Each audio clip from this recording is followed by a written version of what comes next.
Welcome everybody. Thank you for joining us this afternoon. My name is Kerry Brox. I'm the CEO of the Institute for Learning and Performance, and ILP really values our members, and we like to offer as much support as we can, and particularly now through these challenging times.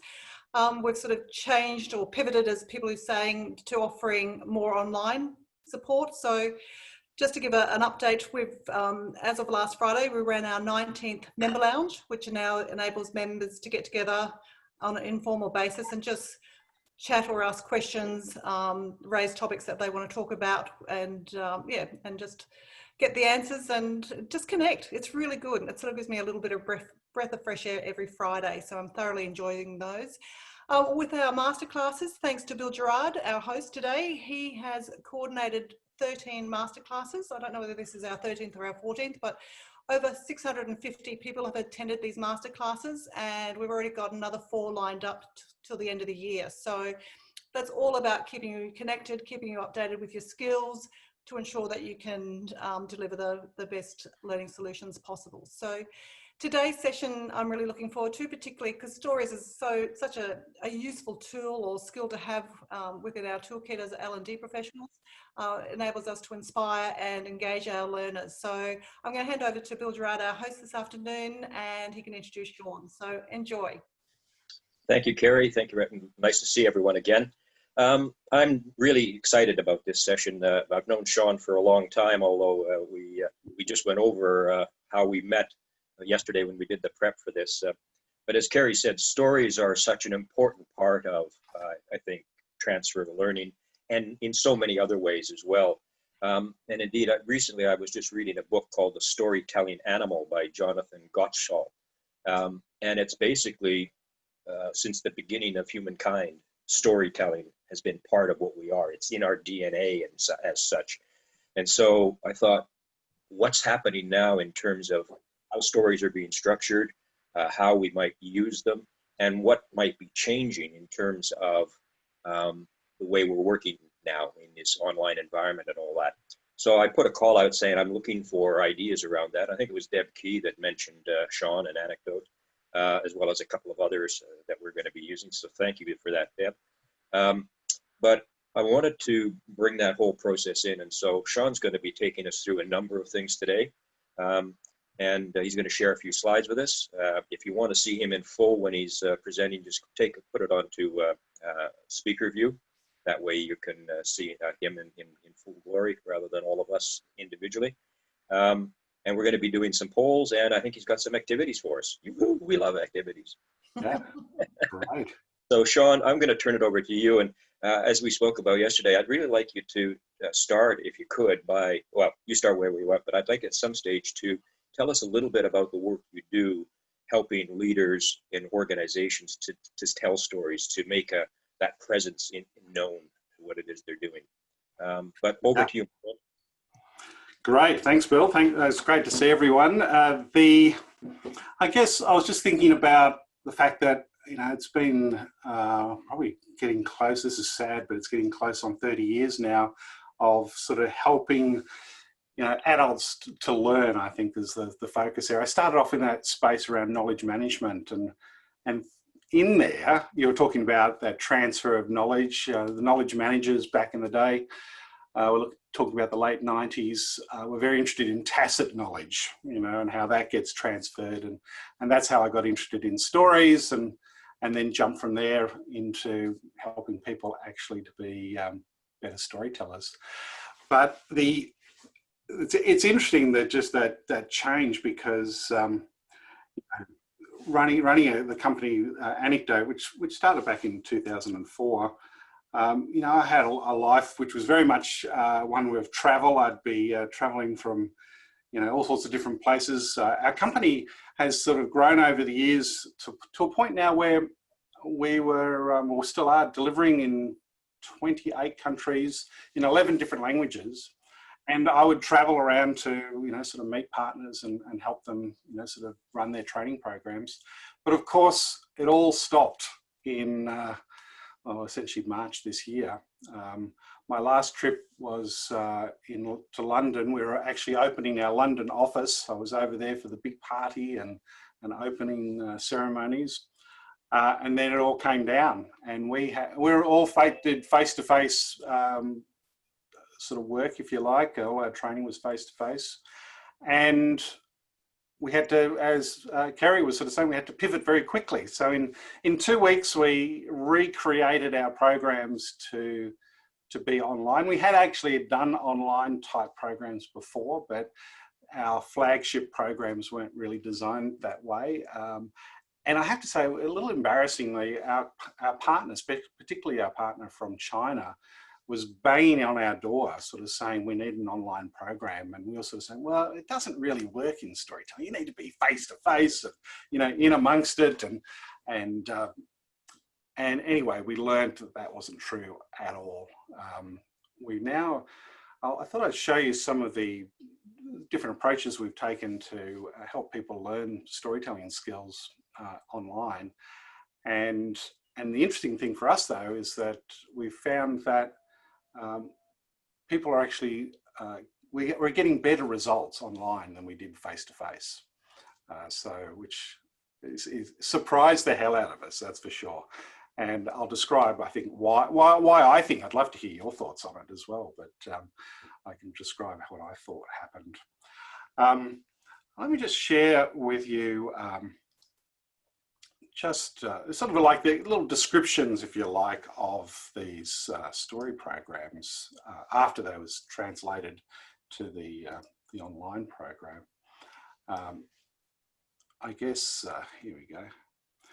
So we have 3 main training programs. The first one is storytelling for leaders.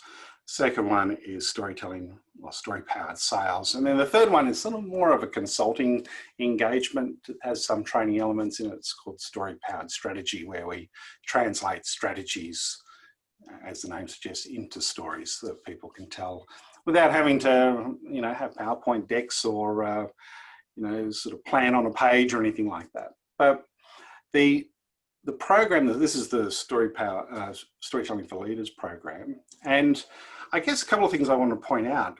One was that, you know, we realized we had to break it up into smaller parts. So we broke up the one-day sort of workshop element into 4, you know, 2-hour sessions. But the thing that we did that it seems to have made a really big difference is in between those sessions, we would actually get the participants to jump on their smartphones and record themselves telling a story based on one of the story patterns that we you know, sort of shared with them. And then they would submit that to us, and we would give them then a video as a video, and then we would give them a video response, you know, talking about, you know, what we liked about the story, what could be better. And then we would take some of those, and in the next workshop, we would start off by looking at what people provided and pulling it all apart a little bit and really enabling them to get a good sense of, you know, what could they do to make their stories even better. And the thing that I think happens that made this a real differentiator for us was that, now, when you're in a workshop environment, when everyone's in the room together, you're sort of very supported by the process, the facilitator, and you don't really have that opportunity to sort of get out on your own and go, okay, how do I actually do this thing, right? And this is what was happening, I think, between the 4 little workshops that we had run online, that they had to go out on their own. They had to sort of go, okay, well, what did I learn? How does this work? And then give it a go. And the other thing is, on the recording of the video, we discovered that they would actually record themselves like 4 or 5 times before they were happy with it. And then they would submit that. So they were getting this extra practice, if you like, in terms of what they were doing. The other thing that sort of struck us too, around about the same time, it wasn't so much to do with online, but it was to do with the nature of learning, particularly storytelling. You know, from the very beginning, we sort of took the approach that, okay, we will share story patterns, we will you know, teach people the steps, how to, you know, lead into the story, how to get out of the story. But it occurred to me, actually, around, because I was trying to teach myself Spanish, right? My wife and I were learning Spanish. And after 2 years of trying to learn Spanish, we popped on a video of Peppa the Pig, you know, with the Spanish language version of it, and watched it and struggled to understand Peppa the Pig, right? And we kind of realized that, you know, here we were doing it kind of like, almost like the old-fashioned way. We were learning the words and the grammar, you know, and how to conjugate this verb and how to, you know, it was all that. And there was some practice elements to it, but it wasn't enough. So I started searching around for other ways to learn language. And there's a whole field out there which is around not learning language, but acquiring language, right? And you acquire language by listening to the language and have what they call meaningful input. So where you can really make a sense of, okay, someone's handing me a cup and it's saying, and the language is saying, here is a cup and there's the cup right in front of you. And you can make these connections and you sort of, over time, you build the language up through acquisition. It's of course what kids do, right? And it's what you do when you travel to the actual country and you immerse yourself in the language. That's the way in which you learn the language in many cases. So we started to do that with storytelling. So we would immerse our participants in lots and lots of stories, right? So they could hear stories over and over, and then getting them to spot those stories, which is a big part of the noticing element, which helps a lot in teaching this. So I just thought I'd start off by sharing you a little bit about what we've been doing on our move into this virtual world. It's certainly not complete, that's for sure, and we're learning a lot as we go along. The other thing I would say about this program, apart from the workshops, is that we nearly, in every case, we have what we call a deliberate practice program. So we want people to be prompted to, you know, practice what we've helped them learn. But the thing that we've learned there is that in the early days, we would give them tasks to do, right? Okay, this week we want you to do this little task. And we had this concept of micro tasks. But we discovered that for most busy business people, they look at it and just groan, right? They look at it and go, oh my God, I don't have time. I don't want to be given tasks. You know, tasks are boring, right? So we had to change our mindset there. And now what we talk about is we have a series of gifts, in the sense of, here's a funny little story you can have a look at. You know, here's a business person telling a story in this situation. You know, you might find that interesting. And so instead of these things they have to do, it's just these fun things they can experience. And we found the main reason why we have all these weekly activities is to remind them that they're learning storytelling. So that when they go into their meeting and they're thinking, okay, I've got a big presentation, they go, oh yeah, I'm doing storytelling, that's right. Let me think, what would be a story I should kick off here with in terms of this presentation? So it just gets them in that mindset of the fact that they're, you know, learning storytelling. And of course, you know, running group coaching is another element of it as well. Now, I wanted to run a couple of polls just to get things started. Bill's got the trigger for the polls. So I'm just wondering, Bill, if you wouldn't mind kicking them off. There's just 3 questions. I'd love you to answer. So if you wouldn't mind, hopefully you can see the polls at the moment. If you wouldn't mind jumping in and answering those, that would give a good sense of where people are at.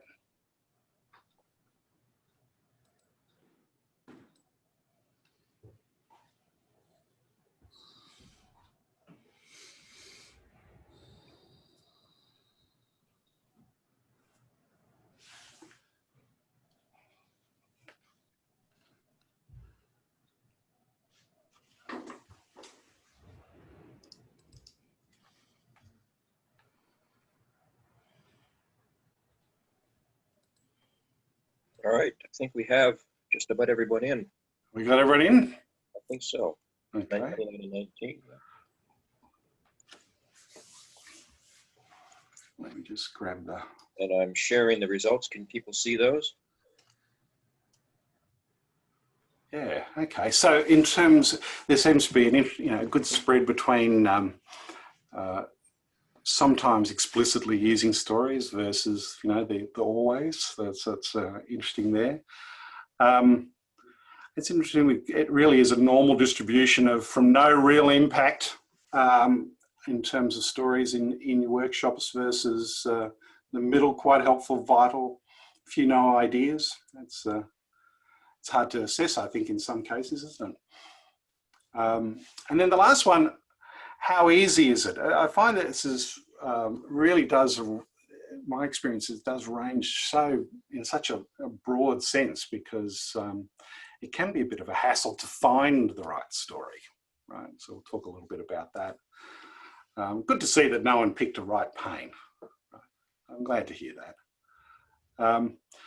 Look, I guess the starting point I find with any of this sort of work is probably twofold. One is that everyone seems to be talking about storytelling at the moment. So I know when we started, you know, a while back, hardly anyone was talking about it. It was seen as a sort of a fringe activity in many ways.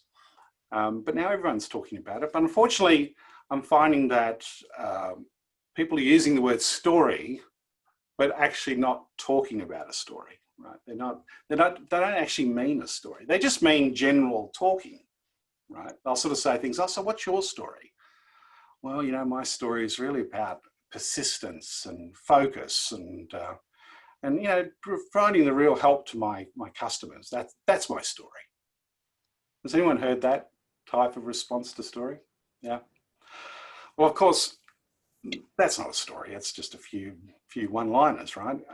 And you can't get good at storytelling unless you are telling stories. And to do that, you've got to have the ability to say, yep, that's a story. No, that's not a story. Now, we developed a little framework to do that. I wanted to share that with you. Unfortunately, if you haven't seen this before, it's one of those things that once you see it, it's a curse, right? Because from here on in, you just see stories everywhere, you know, because stories, as Bill was saying, you know, we've been telling stories from, you know, from the very beginning. So, but you kind of need it. You need to be really good at this so you don't fall into the trap. I remember going over to the US for a project, and they were very excited to show me a story bank that they'd put together, a big insurance company, and they'd videoed all their employees sharing stories, right? And so they sat me down and got the video, the monitor to show me the thing. And the first one was 3 people on a couch talking to camera about the company, and they were saying things like, oh, look, this company is great to work for. We have a terrific cafeteria, all the healthiest foods that you can imagine, and then they'd sort of go on to, and you know, we had this great 401k program. The company really looks after us. And the people who'd organised it were looking at me like, hey, look at our great stories that we've got. There was no stories. They had spent all that time and effort collecting their story bank without any stories. And they were wondering why you didn't get that engagement, people leaning into it. So that's the starting point. So let me just show you this here. Little spotting stories. Forgive me if you've seen this, and you know, we've been certainly showing it for many years now. But for us, we take a really, I guess, just a very basic view of stories. It's not that. Certainly, you know, Jonathan Goshal sort of takes what I call the big S storytelling view. They're talking about those grand narratives, the plot structures used in Hollywood. You know, they talk about 3-act structures and denouements and hook points and all that. We don't do any of that. And the reason why we don't is because I actually started learning about storytelling in IBM, working in the Callahan Center, which was this research group on complexity. And we were sort of doing ethnography, anthropology. We would go into an organization, we would collect hundreds, sometimes thousands of stories, right? And guess what? When you listen to stories in an organization, there's no 3-act structures. There's no beautiful heroes' journeys. There's no fancy, you know, denouements or anything like that. There's none of that, right? These are little anecdotes. That's how people tell stories in organizations, is just little anecdotes. And so they're not fancy at all. So this is sort of more representative of what I call small s storytelling, which is what we generally, by the way, if you tell a highly crafted story in an organization, people pick up on it straight away. They get very suspicious. They think, what's going on here? What's happening? You know, it doesn't feel right. So it's much better to keep your stories smaller and more along these lines. So we know that stories, or we all know really, that stories start with a time marker. And this is one of the great indicators of whether you've got a story or not. As soon as you hear someone say, oh yeah, just the other day, or 3 weeks ago, I was catching up with Jim, or you might sort of hear them say, in 2014. Right? So as soon as you hear that time marker, good chance you're about to hear a story, right? You know, we all know of course, the big S time marker. What's the big S time marker? Once upon a time. I can see David mouthing it there for me. Thank you. If it's not a time marker, it's a place marker, because stories happen in a time and a place. So we'll say things like, oh yeah, I was in the boardroom and David walked in. Right? So it's again a beginning of a story. Stories then always have events. This happened, followed by this happened, followed by that happened. Stories are always events. They're not opinions. They're not viewpoints. They're not perspectives. They're not any of those things. They're events. So something always has to be happening. And in fact, you know you've got a good story if people are sitting there listening and they're going, oh, I wonder what happens next. Right? That's the sort of driving force behind a good story. Third is that a story is made up of people, well, probably more generally characters, but in business storytelling, we're mainly, well, we're always talking about people. And dialogue is actually a real giveaway of a story. We only do dialogue inside a story, right? So it's interesting when you're listening to people talk, you'll often hear them sort of say, oh yeah, I caught up with Jim the other day. Do you know what he said? And then you do the Jim dialogue, right? Now it turns out, as soon as you hear that, you know you have a story, right? Actually, songs use that technique quite a lot, you know, where you're hearing people talk to each other. As soon as you provide dialogue in a story, it provides a real intimate feeling for the listener. They feel like they're right there, they're listening to the conversation that's happening in the story. And so I could share a little story that, I could share something that has those elements in it. But it won't feel like a story, right? So if I sort of said, look, I got up early this morning and got myself ready, came into my office and I got through 3 different meetings and then I got myself ready for this particular presentation. Right? Now, you know that doesn't feel like a story, right? Because a story always has to have something that's unanticipated, that when you hear it, you sort of go, oh, okay, I wasn't expecting that, right? So that's and by the way, my diagram probably suggests something much bigger than it really is. It just has to be something that's unanticipated. Could be you bumped into someone that you hadn't expected to bump into, you know, then it becomes a story, right? And of course, it's not a business story until it has a point. So you've got to remember that in a business setting. I guess the thing that I would like us to do is to be really good at not only understanding that point, but to be able to draw points from any business story. And what I thought I'd do is I thought I might share a story and get you to tell me what the business point might be, okay? You can either pop it into the chat window or just unmute yourself and tell me. As you know, just about every story has lots of different potential points, and so there's no right answer in this. So a few years ago, I was doing some work for Mars Incorporated. And at that time, their chairman or chairperson was a lady called Victoria Mars. And I don't know if you've ever done work with Mars, but they're sort of quite a humble, family-run giant business. You know, Mars bars and all those chocolates, but they do pet food, they do you know, condiments, all sorts of things. And so the you know, usually the very most senior roles in the organisation are filled by people from the Mars family. So, you know, people with the surname Mars, everyone sort of sits up to attention and, you know, gets excited when they arrived. And in this particular occasion, Victoria Mars decided to go and visit her organisation in Malaysia. And one of the things that she likes to do is to go into the supermarkets to sort of see how their product is displayed on the shelves. And on this particular day, she was taken by the head of sales to show her one of the displays. And Victoria Mars would have been probably in her early 60s at the time. She was quite a snappy dresser, lady probably about 5'6" or so, lots of energy.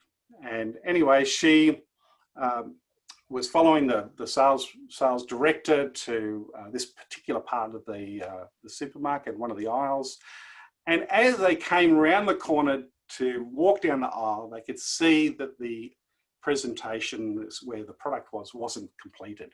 One of they call their colleagues in Mars associates, one of the associates was still packing together the products, and she was on her hands and knees, and she was, you know, furiously trying to get this thing done. And so the sales manager starts to speed up, you know, and Victoria Mars starts to speed up. She starts to get a little bit in front of him, and he speeds up. And anyway, Victoria Mars gets to the display first. And the first thing she does is she gets down on her hands and knees and says, "How can I help you?" You know, and she starts, you know, getting the cans and stacking them up. And the sales guy, he's standing there. He didn't really have any other choice, did he? He had to get on his hands and knees as well. Anyway, so that's a little thing. That's a story that, you know, they tell a lot of stories in Mars, actually, around their values. But what do you reckon? What point could you draw from that story?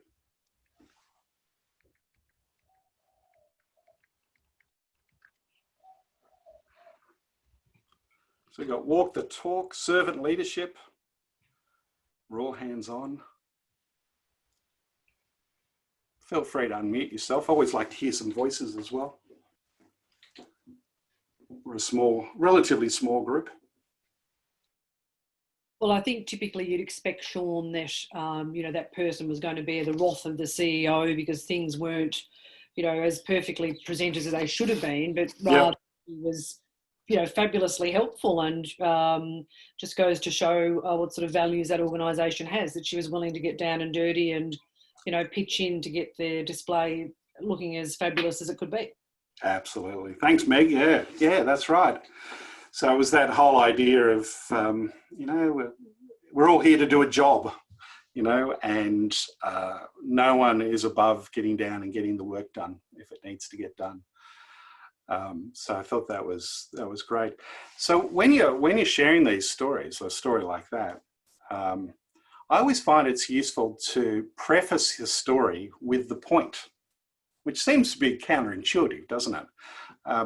But here's the thing, in business conversation, if you launch straight into a story, often business people will be looking at you like, why am I listening to this?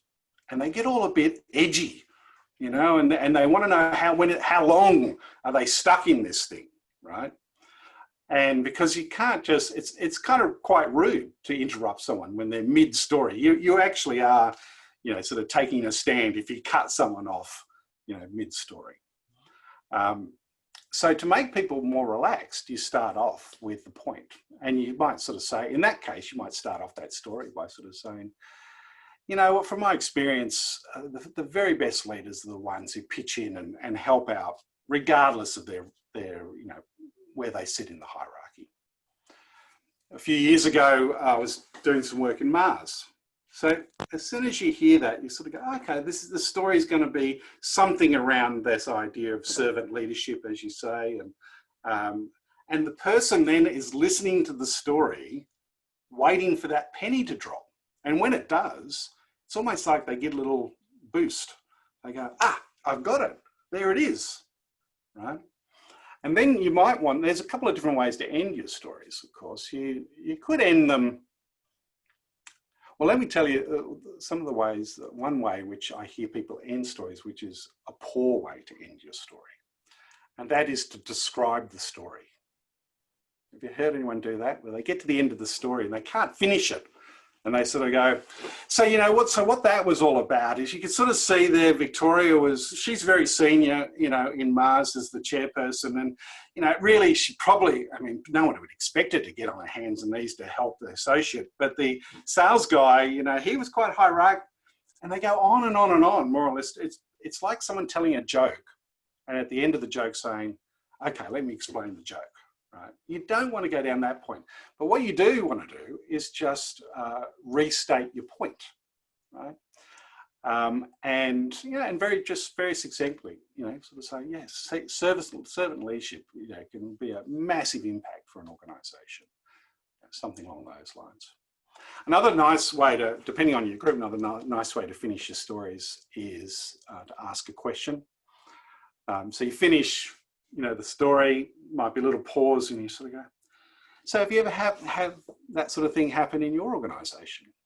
Does that remind you of a leader that you've ever seen in action?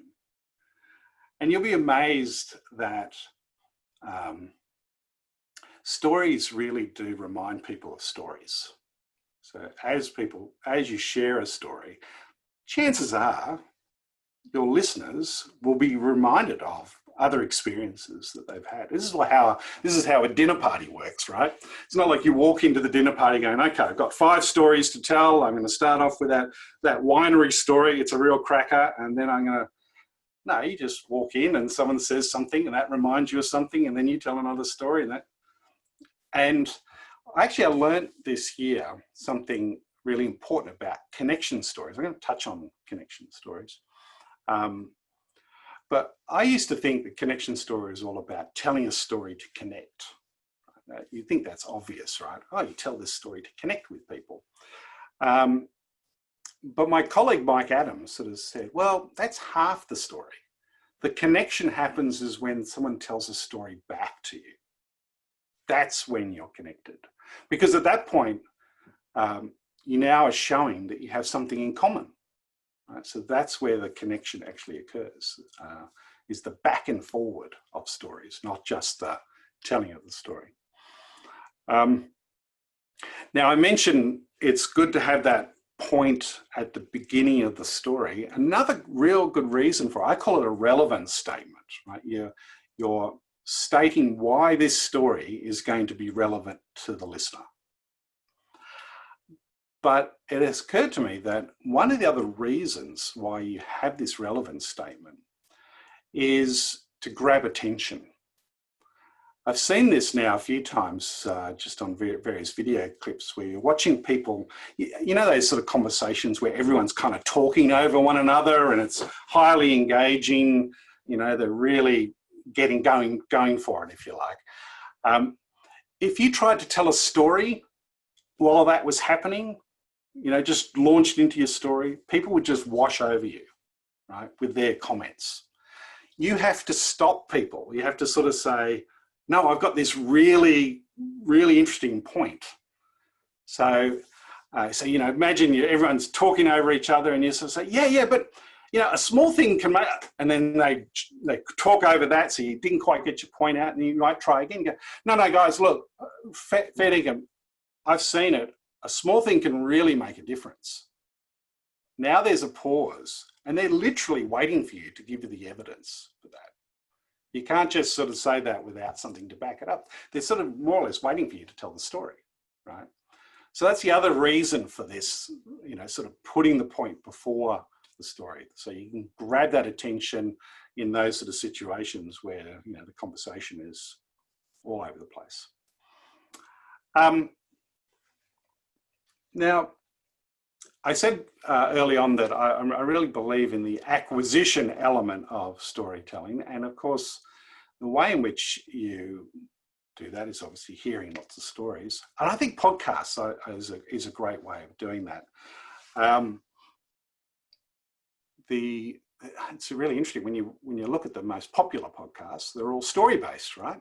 You know, if you look at Malcolm Gladwell, he's sort of sharing stories.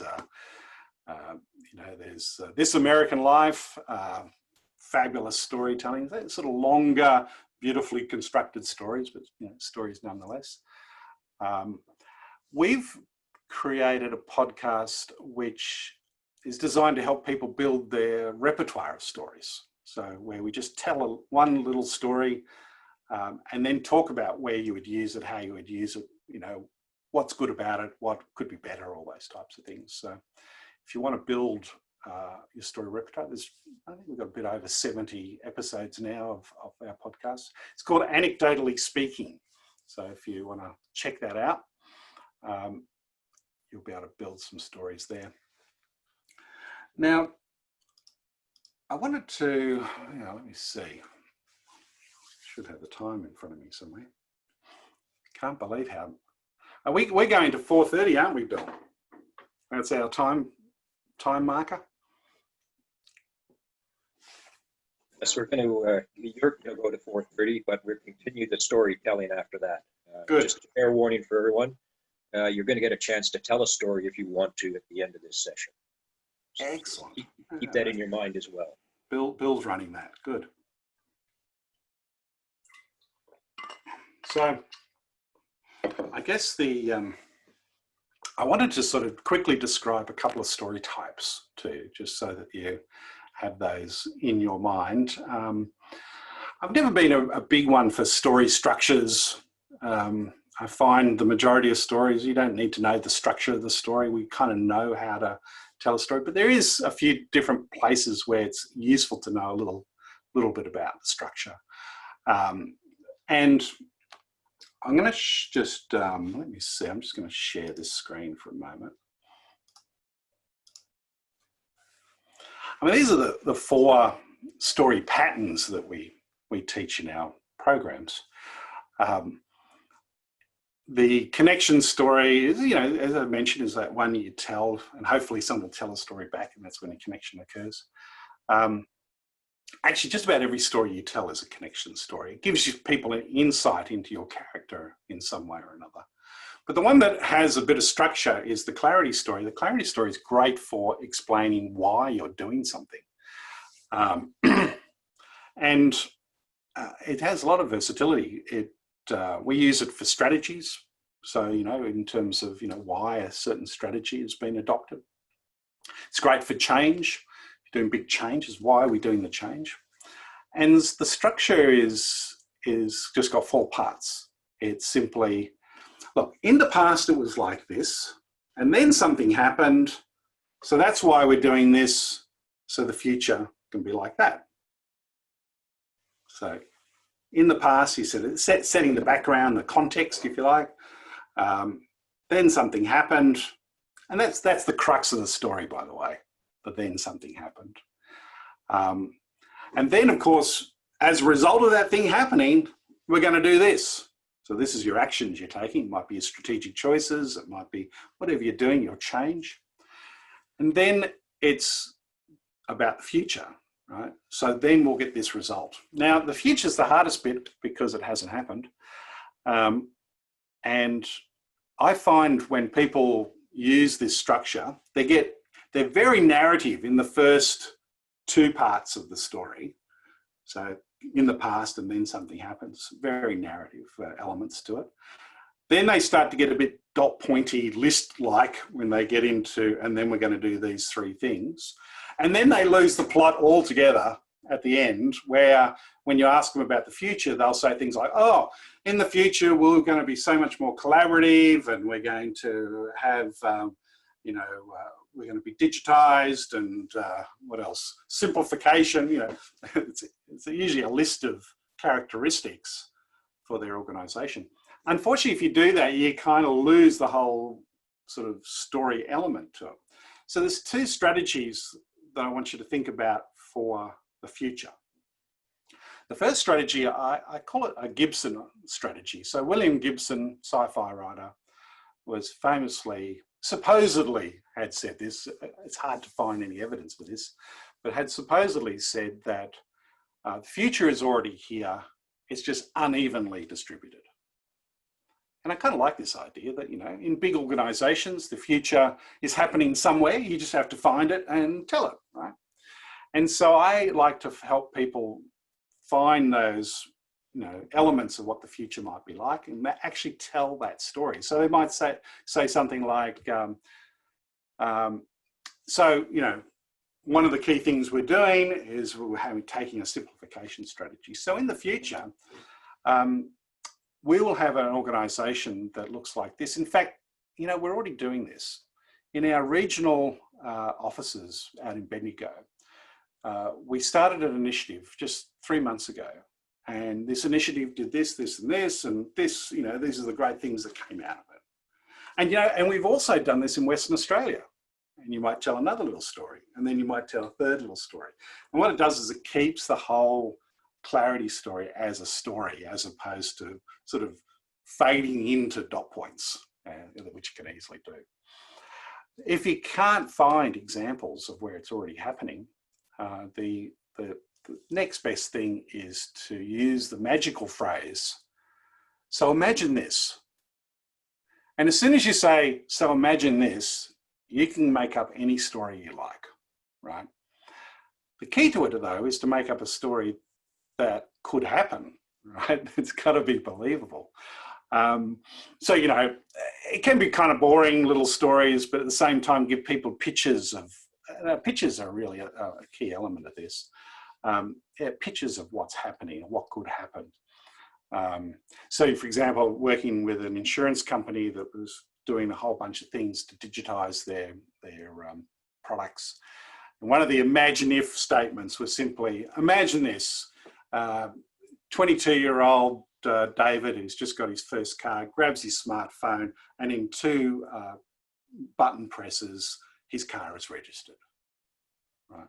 So imagine this, and then, you know, another scenario is created. So those sort of futures are something that really help people. The thing about these things is these are all still small futures. If we had more time, we then could talk into the big futures. How do you tell big stories about the future? Which I think is also super important. Just to finish this diagram though, the influence story is around how do you counter. The idea is that you can't beat a story with just facts. You can only beat a story with a better story. Right? So you can't beat a story with facts, just facts, by the way, because stories can have facts in them. You can only beat a story with a better story. And so in organisations, you often hear a story that's zipping around that's causing the organisation pain. The worst thing you can do is go, no, that's not what happened. No. And then sort of say, this is the current situation. Because all that does is get people to dig their heels in and you know, change sort of grinds to a halt. You actually have to tell a better story. And sometimes you have to do something to create a better story, right? And the last one is just around how do you move from case studies to success stories? It's something that is important to be able to do. Now, I guess one of the last things I wanted to show, I wanted to remind you of this little error that I see, and then I want to do a little activity at the end just to finish off. I did send out a little PDF of a sort of 3 levels of story structure, story mapping exercise I want to do. But before we do, I just wanted to explain this slide here. One of the things I see is I saw almost like the rookie 101 error in storytelling. And that is once people learn about stories, they want to use the word story all the time. And they start off by saying things like, so guys, I'd just like to start with a bit of a story. And I tell you what, if you do that in front of a whole bunch of engineers, they'll all just slump into their chairs and go, oh my God, right? Eyes roll back into their head. They just They can't bear it, right? It's even worse if you said, I've got this funny story I want to tell you, right? You're setting yourself up for failure. Here's the thing. If you, in front of that highly technical group, any group really, but in a highly technical group, if you said, look, something really important happened last week I need to share with you. What are people thinking then? They're usually thinking, oh my God, what happened? You still tell them a story. It's still a narrative, right? But you never use the S word.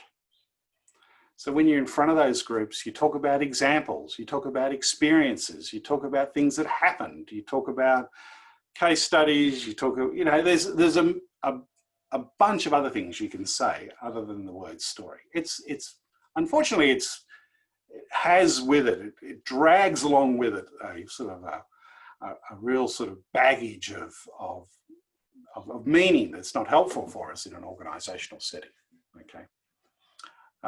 Now it's different if you're, you know, sort of maybe presenting to a group of writers or artists, or there's a whole bunch of people who love the word story, and in fact would be more than happy to be immersed in that word.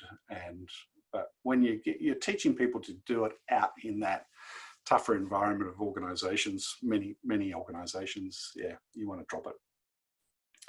Now, okay, it's 4:17. I think this activity might take us to the end, and I'd love to hear some questions just as we finish up. Did everyone get that little document that we, yeah? Okay, so I hope maybe you can print it out, or even if you haven't got printed out, you can sort of see it. I just want you to think about this, because the real way to make your stories even better is to get further and further down. I'll just bring that diagram up, actually. Here it is here. Where is it? Oh, here we go. So if you like, we tend to move from high-level opinions and assertions through to just describing general events down to getting into moments. And when we get into a moment, that's when we usually can see it happening. So who could see, for example, Victoria Mars on her knees, right, next to that associate? Well, we were down at that moment level. But as I was setting it up and I was sort of saying, you know, she went to Malaysia, she was going to the supermarket, I'm sort of just describing the broad events, right? And maybe right at the beginning, if I was starting off with the business point, I'm actually making an assertion. We're not even in a story at that point. I'm just giving you my opinion. Now, it's interesting, if you ask many leaders to describe a value and why it's important to them, their first attempt is nearly always in the statement, assertion, opinion level. They'll say things like, oh, look, integrity is really the most important, one of our most important values. You know, I try to really live that on a day-to-day basis. And if we can all do it, it really makes a big difference to our business. Anyway, they just go on and on and on, and they can talk like that for, you know, seems like forever. But they never get into story. They never get into the broad events and get into the moments. And to make it interesting, they need to be able to tell a story. So I'm just going to share another story, and I want you to see if you can map where I am in this story in terms of, you know, my assertions, my broad events, down to the moments, and back up again, right? And the story that pops to my mind is actually just has come to me thinking about that word integrity, right? So one of the big banks did an exercise where they wanted to find stories relating to the key values. And my job was to go in and find some of these stories. And I remember this one story where a young lawyer, in fact, he was just starting out in his career at the bank, just come out of university, and he was asked to do a little bit of, lawyering sort of work for another part of the business, and finished the work, tied it all up, and he sort of got it all ticked off and everyone was happy. Then he realised a couple of days later that he'd made an error in the work. He opened up the file. He's looking at it on his computer, and he's going through it, and he realises, he'd made this error, but at the same time, as he's thought about it, it was an error that probably wouldn't be picked up, right? And for a moment, he thought he was just going to let it slide. But he asked himself the question, do I want to be that type of lawyer?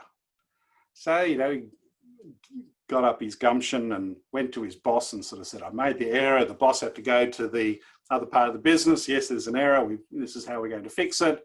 It all got fixed up. And in the end, there was a lot of praise for this young fellow who did the right thing. It was a bit messy. It was a bit annoying. It wasn't a really big impost on the business, but at the same time, it showed, integrity in action in the organisation. So anyway, that's my little story. Tell me, perhaps if we can unmute ourselves and people can give me a bit of a sense of where you saw the general statements, opinions, assertions versus the broad events versus the moments. You set it up to start with by saying, there was a big bank, their key value is integrity, and you came in looking for stories within the organisation that would support that. Beautiful. And that's at the, which level, Gail? That's at the statement assertion. Statement assertion, most definitely. Rightio, good.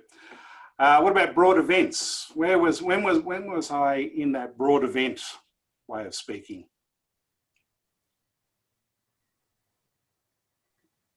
Who would like to have a crack?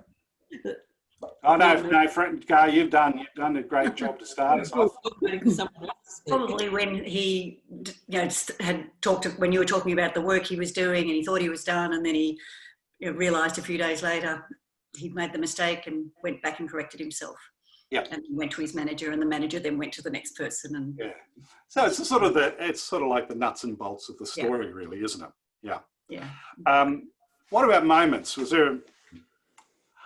I hadn't really planned to tell that story, so I had to sort of think to myself, oh my God, do I have a moment to tell? But I think I threw one in.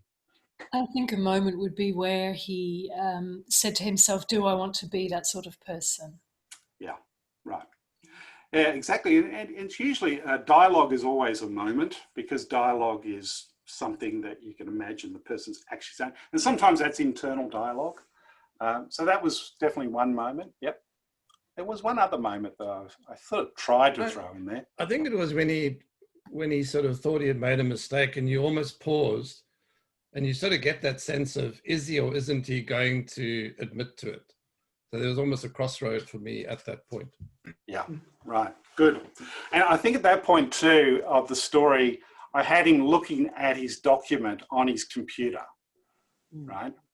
And so it wasn't a strong visual, I have to say, but it was something where you're down at that moment level. Now, that's what we need to do with our stories. Often we will keep our stories at the broad event level, right? But you find if you do that, they become less memorable, because it turns out we remember the pictures. We have a phenomenal memory for pictures, and the pictures happen when you get to the moments, right? It's hard for us to remember banks.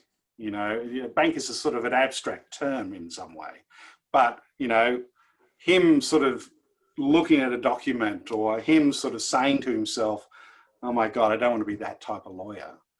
They're the moments, and they're the bits we remember. Actually, there was a lovely bit of research that showed that they took these a whole bunch of students at a university. They always get preyed upon for these experiments, but they had to look at 10,000 images. Right? It took them a week look at 10,000 images. And then a number of weeks later, they were showed the images again, but next to the image they'd seen before was an image they hadn't seen, and they had to decide which one they saw a few weeks back. Well, it's over 90% right, we get that for 10,000 images. I mean, it's just how good that element, our visual ability, is pretty phenomenal.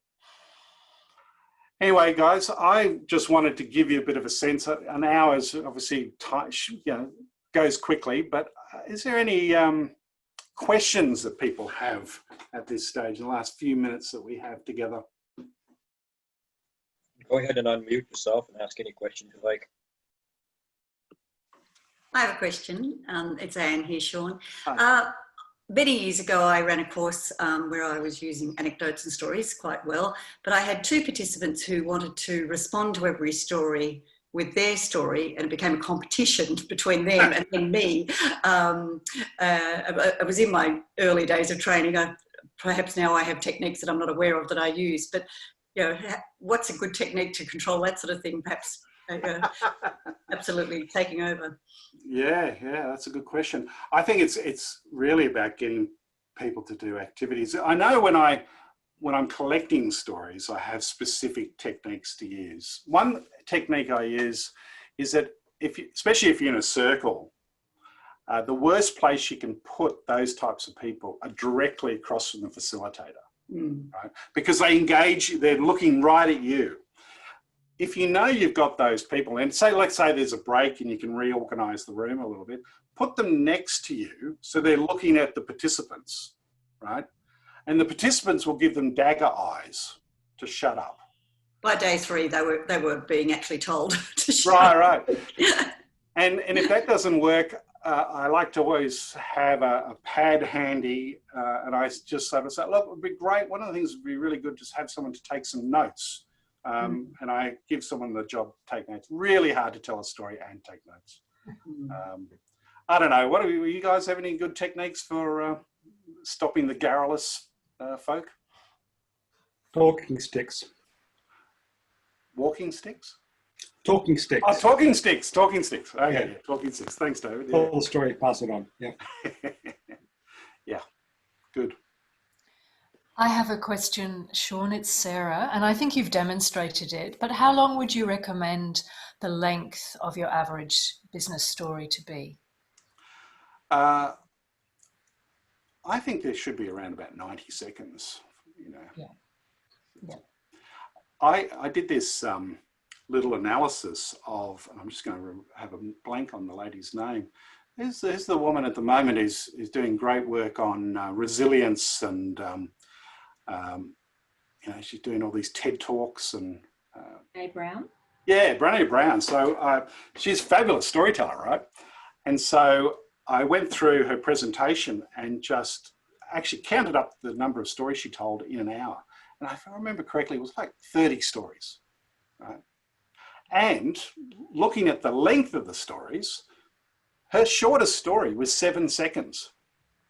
Oh, wow. Right? She walks on stage. Oh, this is great. She walks on stage and goes, I was just asked by the guy on the side that, should I take my purse on stage? He says, well, I always take my purse. I'm a Texan, right? And it just gives you a little bit about her character, and it's just like, it's the shortest thing. It's a little story, but it gives you a flavor of the type of person she is, right? She's this well, on stage she's outgoing. Apparently she says she's an introvert, but so you'll find that on our blog. I can send the link to Bill, and you can share. He can share it with you. But it just shows you all the different stories she tells and how long they are. I think the longest one she tells this really involved story about going for a swim with her partner. Do you remember that story? And I think that was about 6 minutes long, right? But the majority of stories she tells are sort of in the order of 30 seconds to 90 seconds long. Like 25 of the 30 stories were in that sort of length. So, and then I compared her with Kevin Hart, the stand-up comedian, and it was almost like the same pattern. Like he was telling stories almost in the same type and shape that she was. So interesting, I think.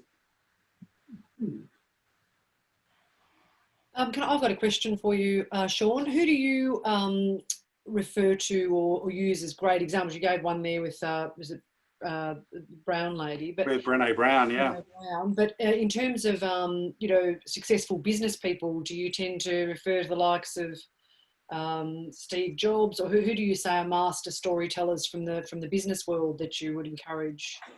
Yeah, look, a couple of ones that stand out. Richard Branson is a terrific storyteller, and actually uses those techniques, that clarity story structure. He uses that over and over again, right? And he can tell it in such a short, sort of short space. Like, he tells that clarity story in four sentences. I remember listening to him on the radio as he brought in, I think it was the product Virgin Money to Australia. And he sort of said something like, look, in Australia, in the past, you were all controlled by 4 banks. And as a result of that, there was no choice. So Virgin's come in to give you choice. So in the future, you'll have freedom, you know. And he told that exact story on multiple radio stations I heard over a couple of days. So he's very mindful about that. On the politician side, Barack Obama started out as a very good storyteller. For some reason, he was really good in his first term, but it was almost like someone told him, no, we can't have too much stories anymore. And he didn't do as many stories in his second term. So anyway, there are a couple that sort of spring to mind. Yeah. Thanks. I was trying to think of a good woman leader, and the person I'm thinking of, I just couldn't remember her name, is the CEO of IBM, and she tells. Oh, I tell you who is another good example is the ex-CEO of Pepsi, the Indian lady. What's her name? Do you know who I'm talking about? Terrible. I have to get better at names, right? Naidu or something? Yeah, that's right. Indira Naidu. Yes. Yeah. She is a absolute top-notch storyteller. If you want to get, and she tells this hilarious story about when she became CEO of PepsiCo and coming home. I won't tell you the whole story, but essentially coming home, her mother lived there, and it's just how she was not treated as a CEO. Like when she came home, her mum told her, when you walk in that door, you have to take off your princess crown, my dear. And anyway, it was kind of a funny little story.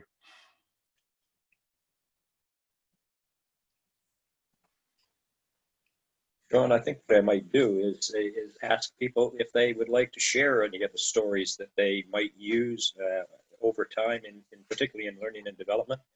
And if you would, that would be terrific to hear. One of the things I've always found with stories is relating them to the business need, but as part of the learning process. And I found when you're in that environment where you're in the room with people, you get a chance to use, your face, your body, motion, activity, walking up and down, like a Billy Connolly on stage kind of stuff. You can do a range of things. And I know there was a story that I used for many, many years as part of the continuous improvement training, and then later on in the problem solving stuff, of a story that was showing about how anybody can make a difference, and it can be quite powerful in doing that. And the story that I'm thinking about was when I was back working in a big bank, and I went out to our New South Wales office where they had about a 49% staff turnover problem.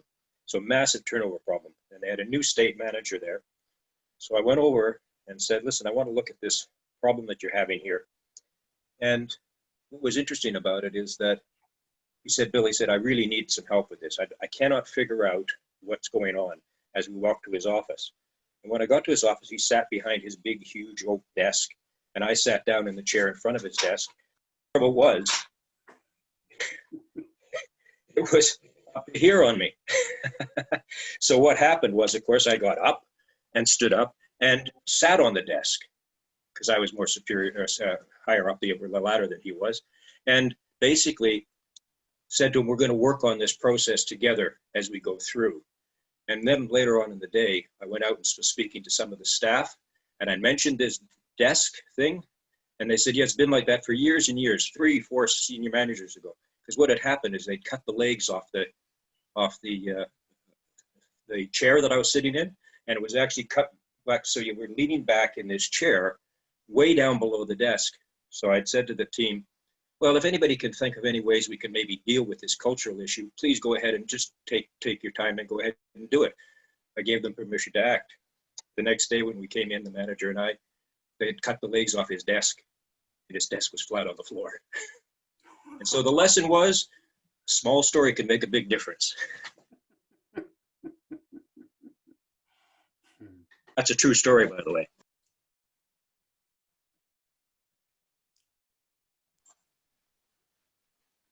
Come on, you're all storytellers. Tell us something.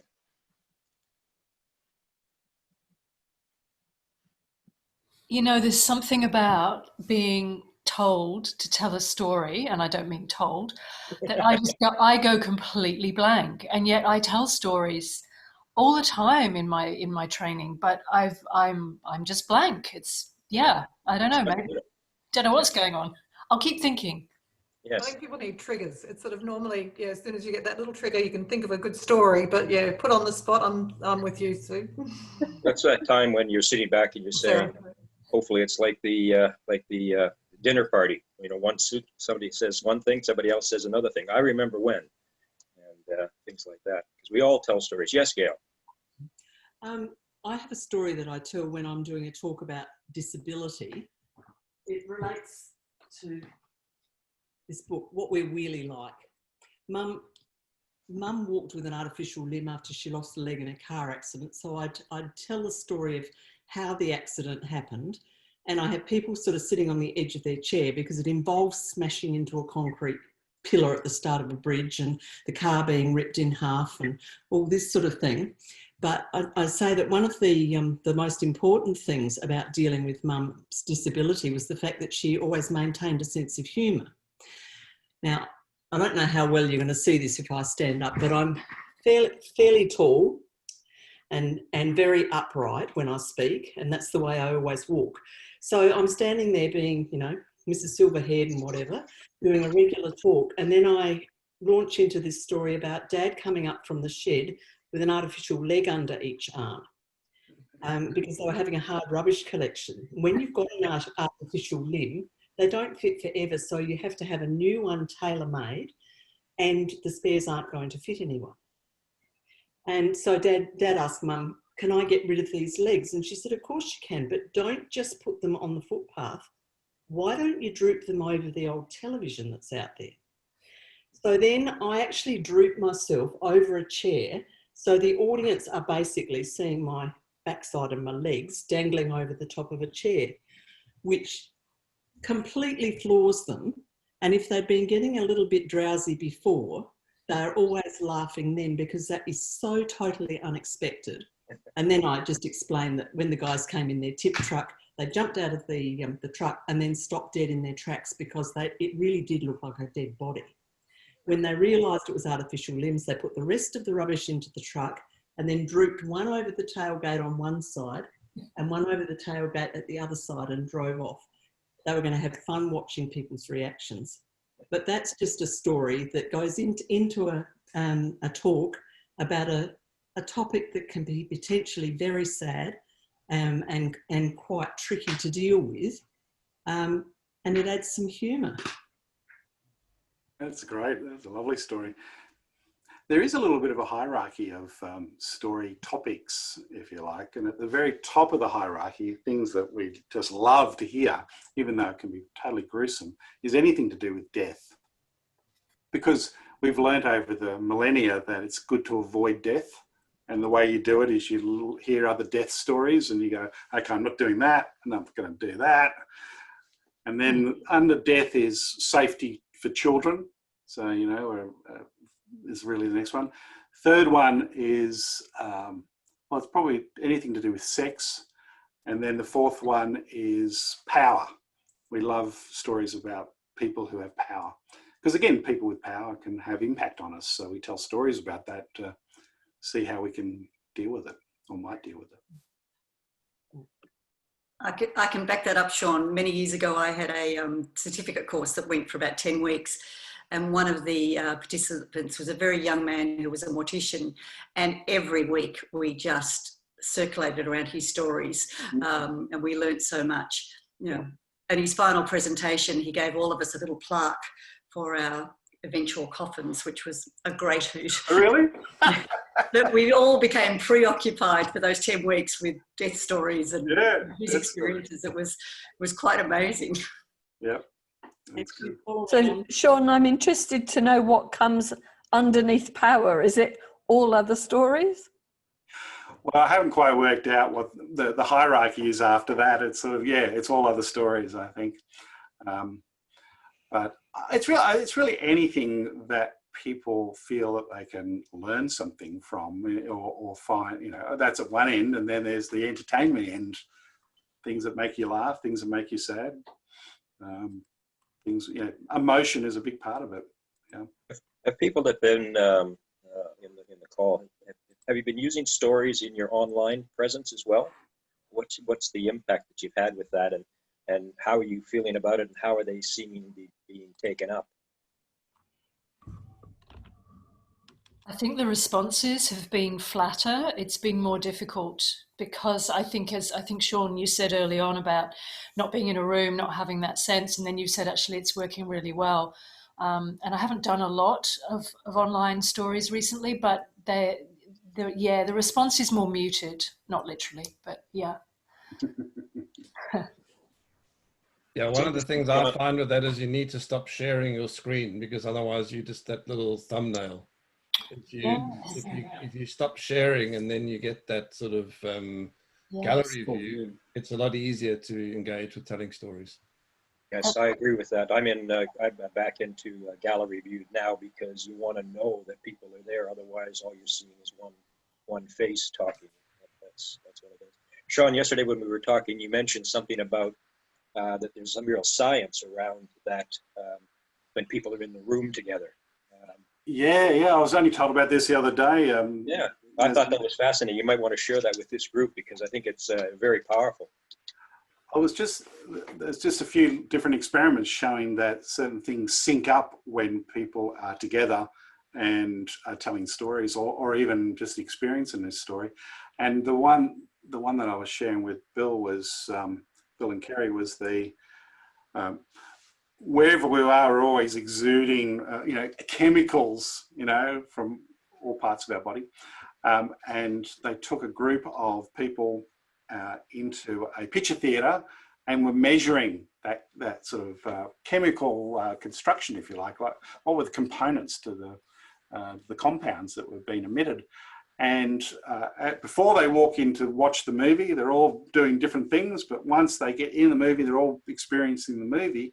The chemicals start to come and become the same across all the different people. So they're syncing up their, the emissions that they have from each individual body, which is kind of weird, isn't it? And it's sort of, I think that describes a little bit about why, that Zoom is kind of exhausting, because on the one hand, we're seeing people and we kind of think we're in the same room, but at some other level, we know we're not, right? Or we're being confused that we're not in the same room as those people for all the other things that we pick up when we are together. But the other experiment I just thought was amazing is they took people and put them into MRI scanners, and they got one person telling a story and the other person listening to the story. And as they're mapping, the brain patterns, as soon as they got into the storytelling element, the brain patterns synced up. And one of the things that amazed me was that every now and then, the listener brain pattern would get ahead of the teller, right? What do you think's happening in those situations? Anticipation. Anticipation. And as soon as anticipation occurred, comprehension goes up. Because you're so engaged, you're so thinking, okay, but what happens next? You're going and you're pushing forward into what happens next. You can only do that with the story. You can't do that with a series of disconnected dot points, right? Mm-hmm. There's no way for you to predict what happens next in that situation. But with the story, You know, you can do that. And when you do that, yeah, comprehension goes up, which I thought is amazing. Trevor, you had a question there for Shawn.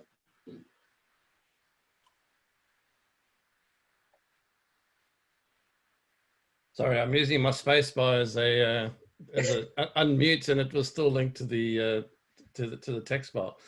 Yeah, so I had told some stories in the book that I was writing, and my audience are engineers.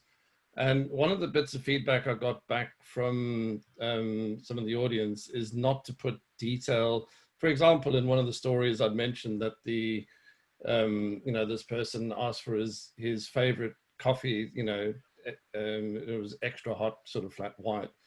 And one of my beta readers sort of fed back and said, why did we need to know that? Why didn't you just say it was a coffee? So I'm interested to sort of know, on the one hand, I want to take feedback from beta readers. On the other hand, I've had other sort of advice about making sure that your story is interesting and make the character come alive with some of the elements of their personality coming through and not just the content of the story. Mm.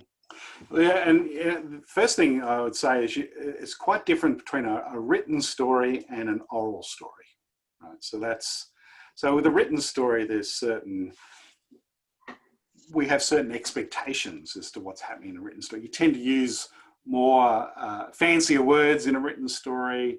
You can't do things like in oral stories. You can rhyme, you can repeat, you can not even finish a sentence, and that's all good in an oral story. Can't do that in a written story.